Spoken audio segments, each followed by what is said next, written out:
I just wrapped up a local volunteering event at our local high school.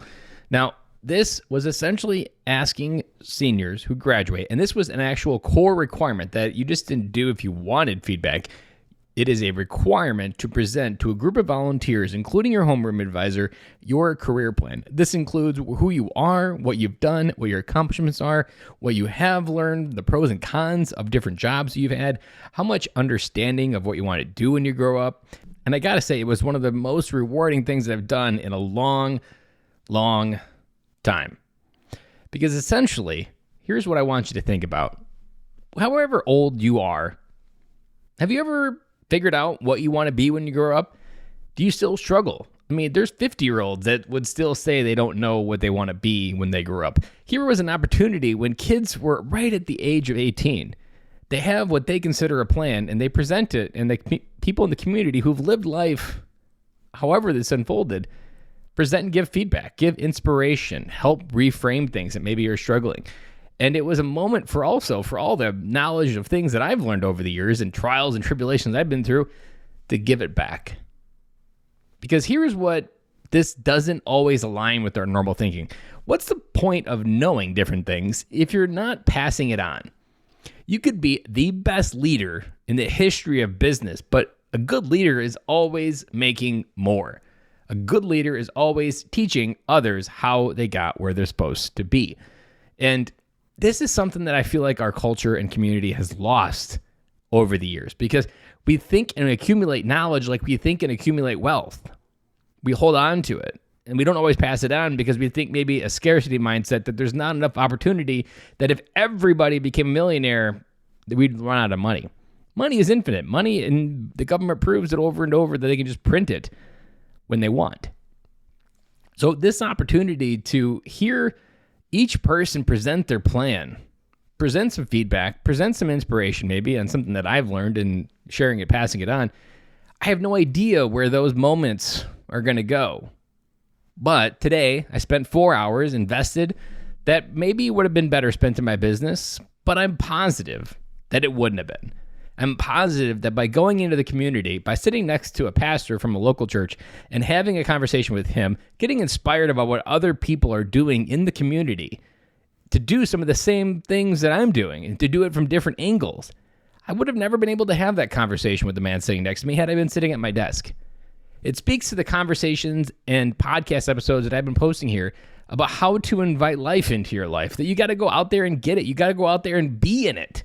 You got to go out there and put yourself into places that aren't your normal things. Life does not happen in the routine of your life. Life happens when you get outside of your routine and you go to things that you're normally not doing.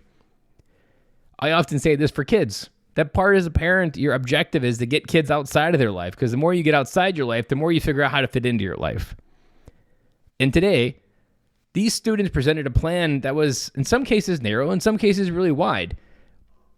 In this case, what I was able to provide is maybe perspective, some understanding, adding width to what seemed like maybe a narrow dream.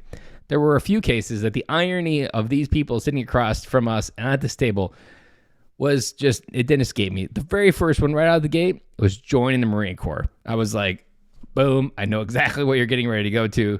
Good luck. I gave him some military transition advice to prepare for when his time is over. Then later on, we met an engineer who also wanted to be a pilot. And if you've been listening to the podcast, I was an engineer and I also wanted to be a pilot. I gave him the advice that if you truly want to be a pilot, make sure you do it now, because life doesn't get easier the longer you wait. This is as easy as your life is going to get in the pursuit of what you want. And if you truly want to know whether you want to be a pilot, now is the time to test it. Don't wait till you're 30. Don't wait till you're 40, because life does not get easier. That is as easy as your life will ever be. Even though the irony within those advice and that piece of advice is that we feel like this is overwhelming and too much. But how many times have you looked back 5 years and be like, man, those were the good old days. Those were the simple times. Because right now this is the time that I'm really just fried. This episode is titled, What Will You Be When You Grow Up? And the question and the pursuit of this question isn't necessarily something you ever answer. It's something you discover. It's something you pursue. It's something you invite by inviting life into your life. Because it's in those experiences, it's in those presentations today where the seniors presented these visions of what they've already done, and it's such an experienced life already. Continue to extrapolate that over time, those people will learn how to change the world, and they will be remembered for what they were able to do because they learned how to experience life. If you're struggling with this question, if this question haunts you every day, what are you waiting for? Reach out, have a conversation. This is what I love doing for a living. I help men learn how to experience life in the way that their soul is craving for, not in the way they've set it up. I help them understand how to listen to it in a way so that they have the answers to what they've always wanted. But oftentimes we don't know how to ask it. We don't know how to listen. That help right there, that is the help that will change your life. Head over to bencloy.com, big blue button in the top right. I am Ben Cloy. I am the host of The Business of Fatherhood, bringing you weekly, 5-day, daily inspirational advice to hopefully inspire you, to hopefully give you the juice that you need to get more squeeze out of life, and to continue to be the dad you want to be tomorrow, today. Have an amazing weekend, and we'll be back again to do it all over next week.